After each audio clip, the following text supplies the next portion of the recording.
Bonjour Ariane et bonjour à toutes les personnes qui nous regardent. Alors aujourd'hui, notre thème, c'est comment donner le goût de réussir aux enfants.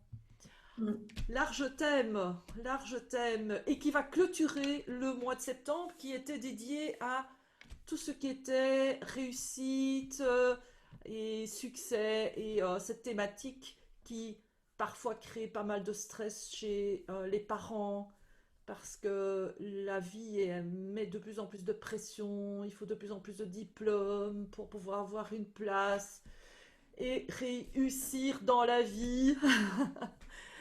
Et finalement, qu'est-ce qui se passe? On s'éloigne de ce que l'enfant souhaite accomplir, on s'éloigne de son potentiel qui est là naturellement et qui ne demande qu'une chose, c'est de s'exprimer. On s'éloigne du désir de découvrir qui est naturel à tout être humain et aussi le désir d'imiter les adultes et de faire comme les grands. Et C'est oui, un... c'est ça. ouais, C'est ça, cette envie en fait du meilleur pour nos enfants passe par passe dans notre société moderne par des pressions sur le fait qu'on veuille qu'ils réussissent et on veut qu'ils réussissent avec nos propres schémas de référence. oui. Alors que le monde change très vite et que ce qui était réussir hier n'est pas la même chose que réussir aujourd'hui et sans doute pas la même chose que réussir demain. Qu'est-ce que ça veut dire que réussir en plus? Oui. Réussir quoi? Réussir sa vie, c'est quelque chose de vaste et de flou et on ne sait pas. Voilà, et peut-être qu'on a effectivement besoin de... En tout cas, c'est important dans ce mois de septembre, en ce mois de rentrée, mois important hein, et pour les enfants, et pour les enseignants, et pour les parents. C'est une question essentielle, en effet. Oui, vraiment. Et très riche, hein, parce que, bon, avec Clément, certains de nos téléspectateurs et téléspectatrices avaient pris l'habitude de voir Clément. On t'a vu la dernière fois, tu prends le relais parce que beaucoup des personnes qui nous suivent ne savent pas que vous êtes deux et que quand il y en a un qui n'est pas disponible, il y a l'autre qui est là pour remplacer parce que vous partagez des compétences similaires et puis chacun vous avez votre spécificité. Et également, il faut savoir que nous co-animons un atelier d'initiation pratique aux constellations systémiques qui s'adresse, je dirais dans un premier temps quand même, à toutes les personnes qui sont déjà coachs, thérapeutes ou qui sont dans des métiers d'accompagnement de l'humain. Mais bien entendu, c'est tout à fait accessible aussi aux personnes qui veulent voir si c'est une approche qui leur convient. Alors, je le dis déjà, 14, 15, 16 octobre, de 14h à 17h30, nous avons un atelier qui se donne sur Zoom en distanciel. Donc depuis chez vous, où que vous habitiez dans le monde, vous pouvez nous rejoindre et vous initier aux constellations systémiques. Et vous allez avoir d'ailleurs un petit goût de ce que c'est ici durant ce direct.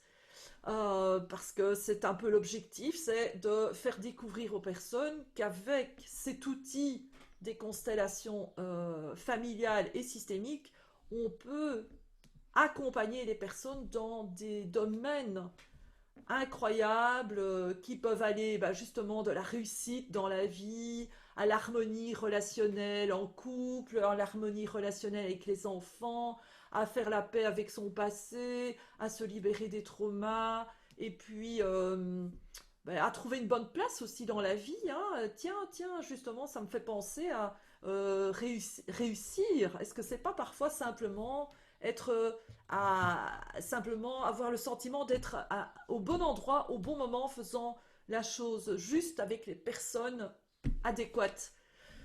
C'est ça. Et tu as raison de dire qu'on s'adresse aux personnes dans le monde entier parce que, par exemple, la dernière fois que nous avons fait cette formation, cette initiation aux constellations, on avait des gens de France, de Belgique et aussi d'outre-mer, donc des courageux qui se sont levés très tôt pour nous rejoindre et travailler. à s'initier à cet outil qui est en effet transversal et qui peut, dans toutes les grandes questions de la vie, c'est un outil en fait qui peut apporter une lecture en fait de nos processus inconscients qui sont soit aidants, soit limitants.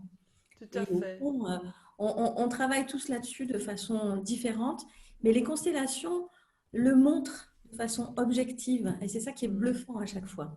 Oui. Il y avait même Et, quelqu'un de Pologne, hein? et il y Donc, en avait même quelqu'un de Pologne la dernière fois, oui. c'est vrai. Et on avait aussi quelqu'un qui était française, mais en vacances en Grèce. Ah oui, Donc donc c'était très vraiment, international la dernière fois. En effet, effectivement, avec vous qui étiez en Angleterre et moi au Portugal, on ne peut plus international et donc finalement, Internet, ça rapproche les gens et ça donne un accès où que l'on vit à l'apprentissage et à développer des nouveaux outils. Donc c'est vraiment très très chouette et on se réjouit déjà de notre prochain stage. Et oui, oui, être dans la réussite, être à sa bonne place, être aligné et aussi donner envie, hein, parce que ici le thème c'est comment donner le goût de réussir aux enfants. Est-ce que tu penses que c'est nécessaire de donner le goût de la réussite à ses enfants? alors en fait, c'est vrai qu'on a intitulé cet entretien de cette interview de cette façon-là. Et je ne sais pas ce que toi tu en penses, tu me diras. Mais en fait, je pense que l'enfant, naturellement, quand il est dans un climat évidemment de sécurité Mhm. sur tous ses besoins fondamentaux, hein, évidemment quand on parle de conditions optimales, l'enfant en fait, il est programmé pour apprendre il naît avec un héritage. Mhm. Comme dirait Boris Cyrulnik, en fait, est-ce que c'est l'inné qui nous détermine ou l'acquis?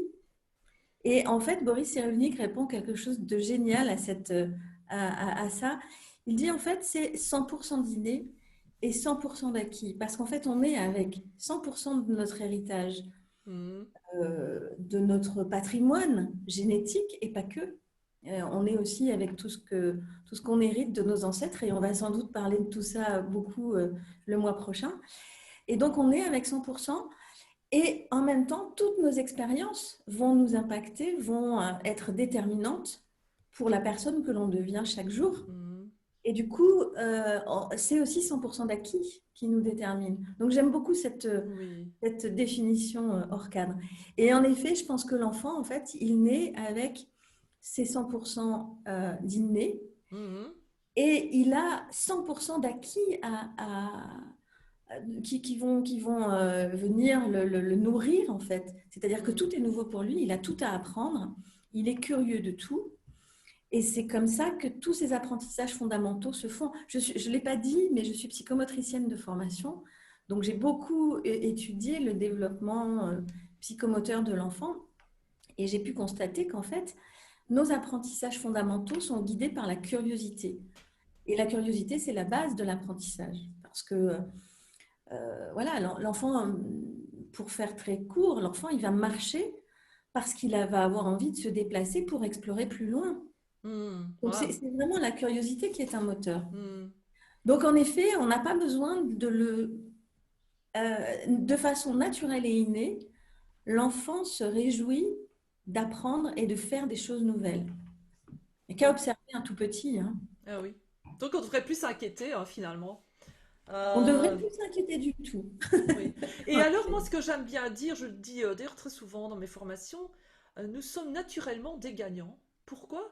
Mais parce que nous sommes le résultat du spermatozoïde qui a réussi à atteindre l'ovule et à être sélectionné par l'ovule. Parce que l'ovule sélectionne le spermatozoïde qui a le code génétique le plus éloigné de lui-même, afin de faire un bon match.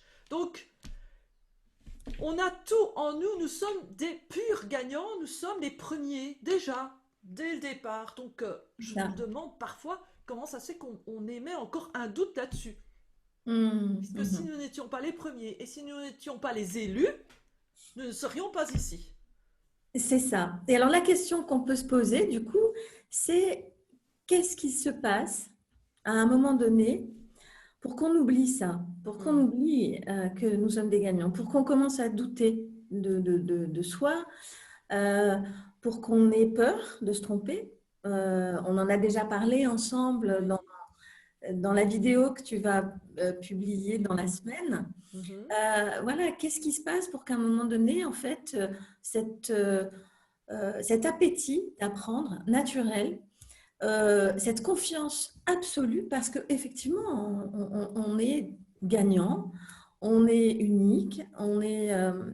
Qu'est-ce qui se passe à un moment donné pour que ça soit moins fort, pour qu'on oublie, et pour qu'on commence à se mettre plus de choses limitantes? Oui. Alors, une autre chose que j'ai observée en tant que constellatrice, ça fait 20 ans que j'accompagne des personnes en groupe, en individuel, et maintenant là, ça commence à aussi apprendre un petit peu d'expérience au niveau de la formation en constellation. Euh, Ce que j'ai observé, c'est que très souvent les personnes ne pensent à ce qu'ils ont hérité de leurs parents comme problème, comme difficulté, comme limitation. Et je vais faire une petite démonstration par la suite sur que nous avons en nous aussi tous les réussites et tous les succès de nos ancêtres. Et que Bien nous sûr, avons aussi les talents. On n'a pas que les problèmes et les blocages et les traumas. On a bien sûr. plein de talents et des fois ils ne sont pas activés. Et donc la constellation que je vais faire, je vais montrer comment une de mes clientes, une jeune adolescente, avait des problèmes à l'école pour réussir en néerlandais. Et en se connectant à ses ancêtres néerlandophones, Ouais. deux, trois générations au-delà, eh bien, elle a réussi son examen, les doigts dans le nez, juste parce Mm. qu'elle avait repris contact avec le, le- le savoir, la connaissance, l'acquis. C'est en nous. Même les langues que nos ancêtres ont parlées, eh bien, c'est en nous. Bien sûr. C'est fabuleux de voir ça. Ça fait partie de notre héritage. C'est transmis dans notre patrimoine génétique, ce que nos ancêtres ont vécu avant nous, ce qu'ils ont appris avant nous, ce qu'ils ont, leurs dons, leurs talents. Tout ça, ça fait partie de notre héritage. Et effectivement, à un moment donné, quand on se coupe de ça, on n'y a plus accès.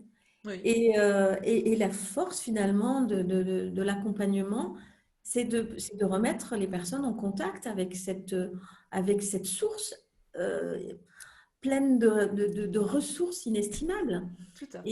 et de les recontacter, du coup, de les mettre en contact avec, j'aime pas le mot puissance parce qu'on a l'impression que c'est voilà, que c'est un peu surdimensionné, mais c'est quand même ça, c'est la puissance au sens propre du terme, juste objective, Mhm. puissance au sens du bagage, au sens de tout ce sur quoi on peut s'appuyer de formidable. Oui. Nous sommes puissants, mais nous mettons ça en doute et donc ça nous Voilà. coupe de cette puissance. Et alors on tombe dans le pouvoir. On essaye de contrôler. Alors que quand on est dans notre puissance, on n'a plus besoin de contrôler puisqu'on est simplement puissant. Est-ce qu'on a déjà vu un volcan qui prenait le pouvoir? Non, il est simplement puissant. C'est ça. Il est simplement puissant. Voilà, moi je sais pas, ça m'est venu vraiment comme ça. Ou parfois j'aime bien utiliser la carotte. La carotte. Elle a une puissance incroyable. Elle a une force de pousser de plusieurs tonnes. Et est-ce que vous avez déjà vu une carotte faire des efforts? Non. Personne n'a vu faire une carotte qui fait de la musculation pour pouvoir pousser la terre et faire sa grosse racine. Eh Mm. bien, c'est plusieurs tonnes de poussée et on ne voit rien. C'est extraordinaire. Et Mm. donc, moi, je suis pas tellement pour faire des efforts. Ça, c'est aussi un truc. Mm. Quand on fait des efforts, souvent, je me dis, aïe, qu'est-ce qu'il y a comme croyance là derrière qui bloque et Bien que sûr. on doit forcer pour pouvoir atteindre. Et donc, ça épuise de faire des efforts. Mm.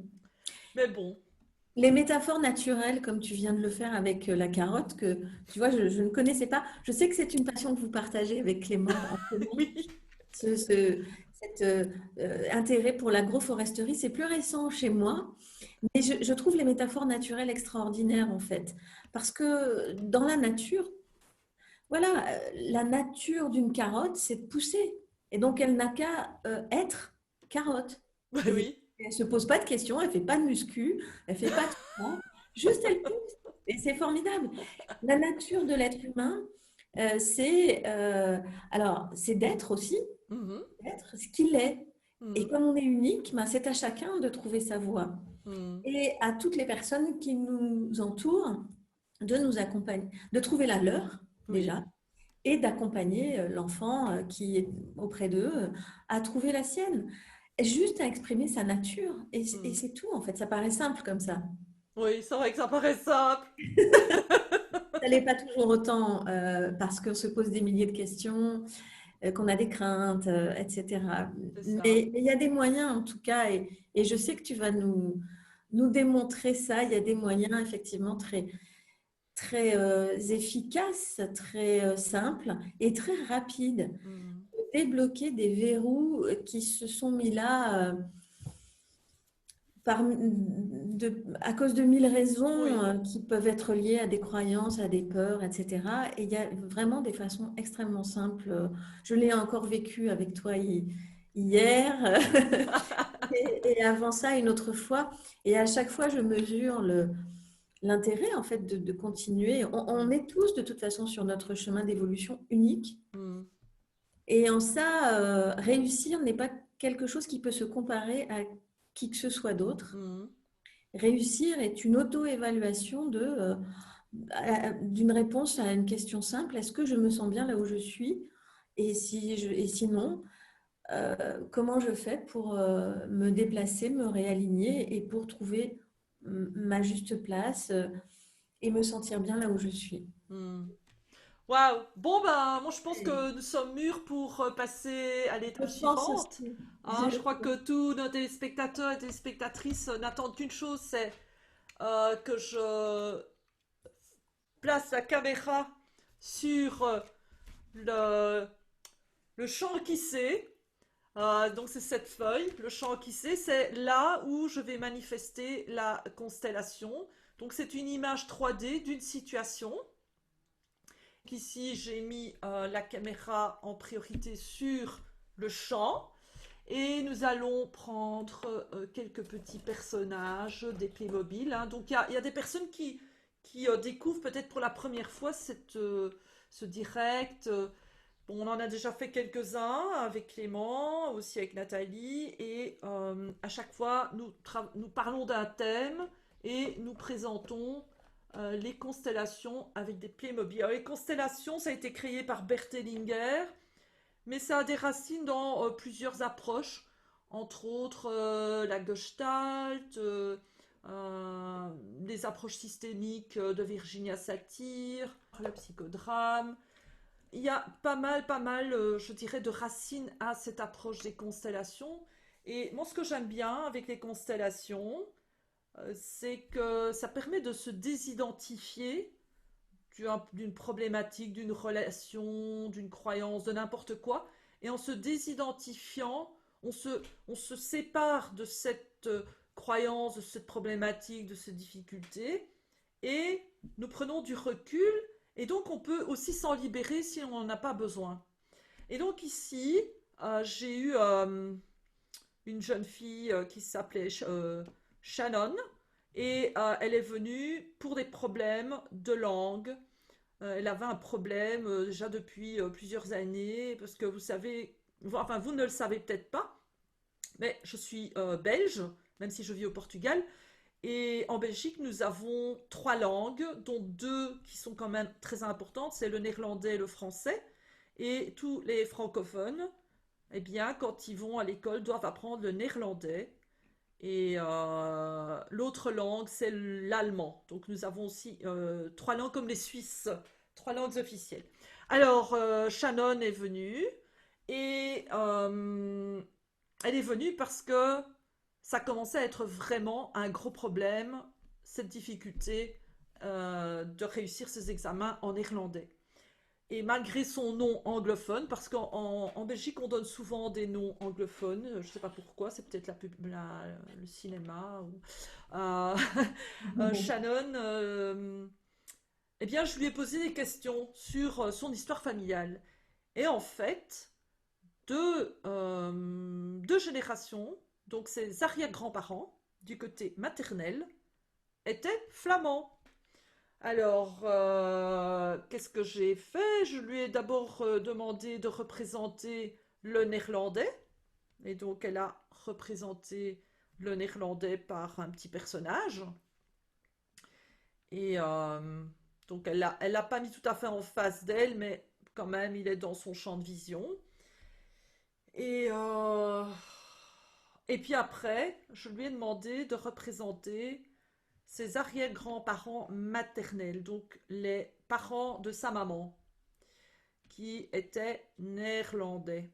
Et alors, je lui ai demandé un petit peu qu'est-ce qui s'était passé avec les parents de sa maman et parce que son papa, on va rajouter son papa était francophone et elle vivait en zone francophone.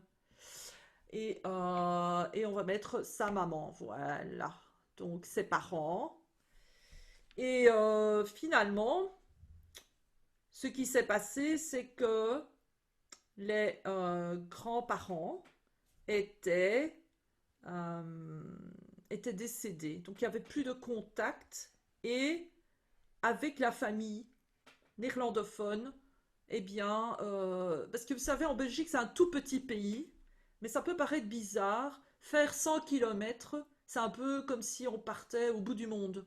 Et donc, on ne fait pas ces 100 kilomètres. Donc, les réunions de famille, dans cette famille-là, se sont raréfiées au fil des années. Et c'est ainsi que le contact aussi avec les cousins s'est perdu. Et donc, elle n'a pas eu l'occasion de pratiquer sa langue, on va dire, maternelle. Et elle est restée dans la langue paternelle. Alors, ça aussi, c'est intéressant parce qu'à l'école, qu'est-ce elle a pratiqué d'abord, étudié, c'est la langue paternelle. Mais pourtant, on l'appelle la langue maternelle. Donc déjà, il y avait une confusion entre la langue paternelle et la langue maternelle. À l'école, elle avait un cours de français que l'on appelait langue maternelle.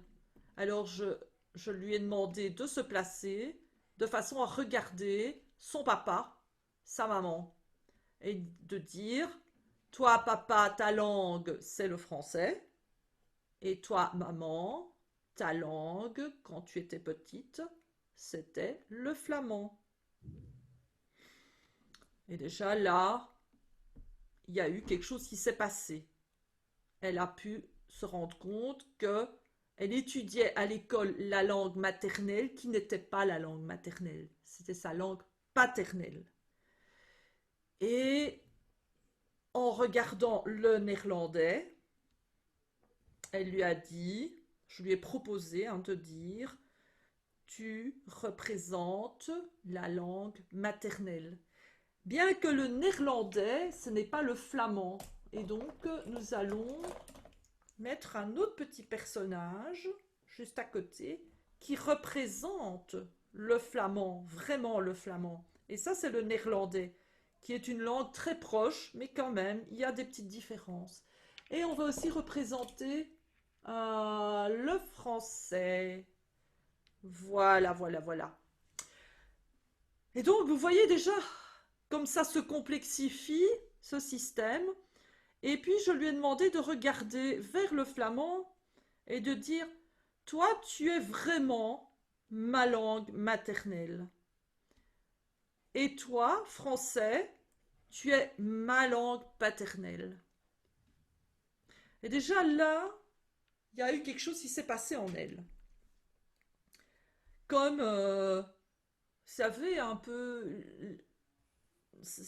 ça rentre dans l'ordre, ça se réorganise. Même pour le cerveau, ça se réorganise. Et puis, je lui ai demandé de regarder vers le néerlandais et de dire, je t'ai confondu avec le flamand.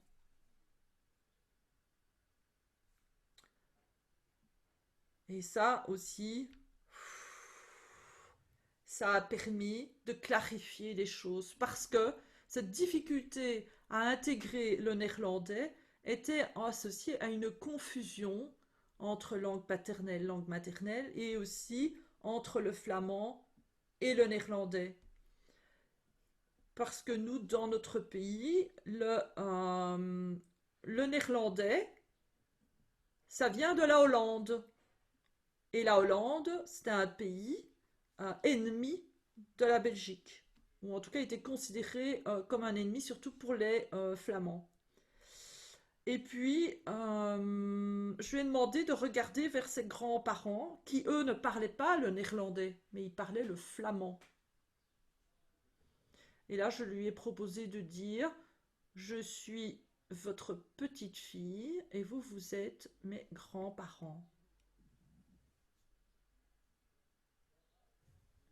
Moi, je parle la langue de mon père, le français, et vous parliez le flamand, qui était votre langue.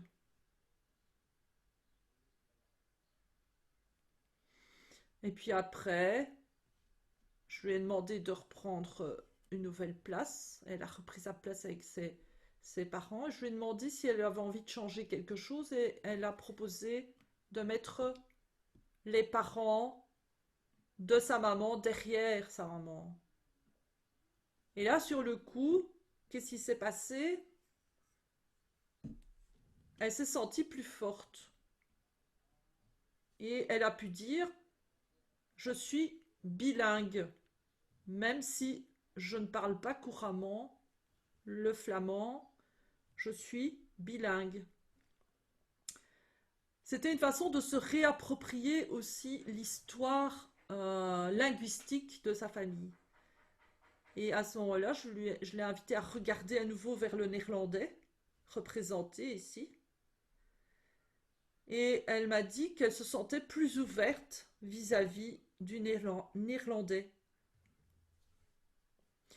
Mais là, on a quand même dû faire quelque chose. Je lui ai demandé de regarder vers ses grands-parents et de dire je vous suis loyal et je m'ouvre à apprendre le néerlandais. Parce que si vous vous rappelez, le néerlandais, ça, c'est en lien avec les Hollandais, et les Hollandais étaient un peu des ennemis pour les Flamands. Je vous suis loyal, je suis la petite et vous êtes les grands. Et ce qui était vrai dans le passé, aujourd'hui, n'est plus vrai. Que finalement, les guerres entre les Hollandais et les Flamands, ce n'était plus du tout d'actualité ici, passé l'an 2000. Voilà. Et c'est tout. Je ne vais pas aller plus loin, mais j'ai une bonne nouvelle pour vous. C'est que sans avoir étudié plus, elle a réussi brillamment son examen. Donc elle n'a même pas dû reprendre des cours complémentaires.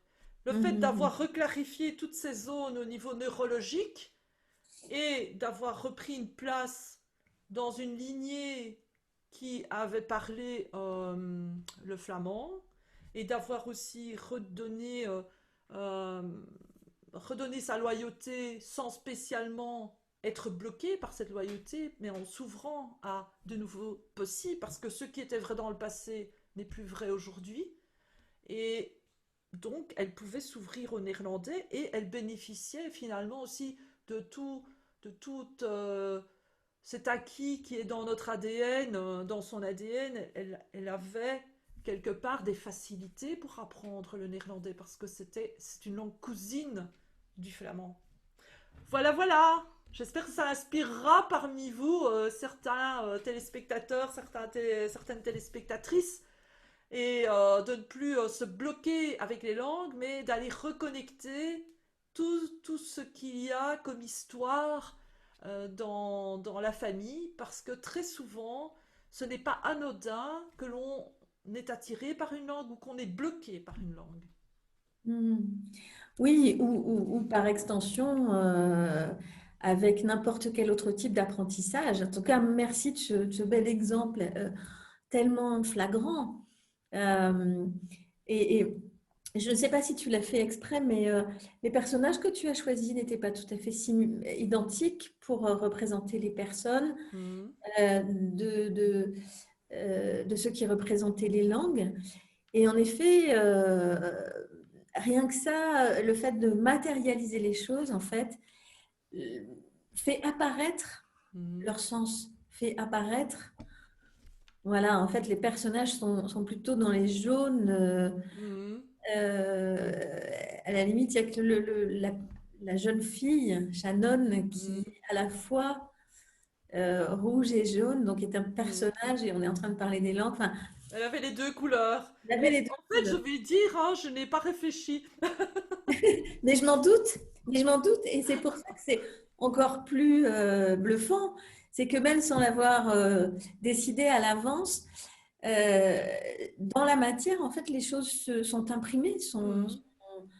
sont remarquables, on peut le remarquer. Mhm. Après, ce que l'on en déduit est autre chose, et c'est ça, c'est ce sur quoi, quand on fait les formations notamment, on est très vigilant à Oui. la manière de raconter l'histoire que nous racontent les éléments positionnés les uns par Mhm. rapport aux autres et le sens qu'ils peuvent avoir, évidemment, toujours validé avec la personne. Mhm. Et c'est extraordinaire de pouvoir débloquer aussi simplement. Ça Oui. paraît presque magique. Oui, c'est vrai qu'il y a un petit côté magique qui ne l'est absolument pas. Mm. Pendant cet atelier de 3 demi-journées, on travaille par rapport à la philosophie profonde des constellations, c'est la phénoménologie, c'est-à-dire d'observer sans juger. Et si vous réécoutez, parce qu'il est possible de réécouter la vidéo, vous verrez que j'ai jamais dit c'est bien, c'est mal, c'est... Non, c'est, ah, il y a cette langue, ah, il y a ça, ah, il y a eu ça, c'est. On est dans une phase d'acceptation, d'intégrer les choses telles qu'elles sont sans les mettre dans ah c'est bon, ah c'est mauvais, ah c'est bien, ah c'est mal. Mm. Oh, euh, voilà. Aucun avis de jugement, mais émettre des faits. Et ça réorganise toute notre neurologie et effectivement, hein, les langues, c'est associé à une zone du cerveau, mais quand on connaît Bien sûr, plusieurs langues, ça active plusieurs zones du cerveau. bien sûr. Mhm, mhm. Eh bien Merci. voilà, Merci beaucoup pour cette démonstration, Oriane. Merci C'est à limpide, toi. comme d'habitude. Et oui, on dit merci à tous nos téléspectateurs, téléspectatrices, et on se dit à la semaine prochaine. Et rendez-vous sur le site d'Oriane pour tous ceux qui veulent en savoir plus. Donc, ton site, l'Académie du coaching Coaching, relationnel et systémique. oui, mais ça s'écrit académie coachingsystémique.com. Voilà. Donc, rendez-vous sur le site d'Oriane pour en savoir plus sur tout ce qui est proposé et notamment la formation prochaine Oui, d'initiation aux constellations. On aura plaisir de vous y retrouver. oui, on À vous dit au bientôt. revoir. On Au vous revoir, souhaite tout Oriane. le meilleur. Ciao. Bye bye.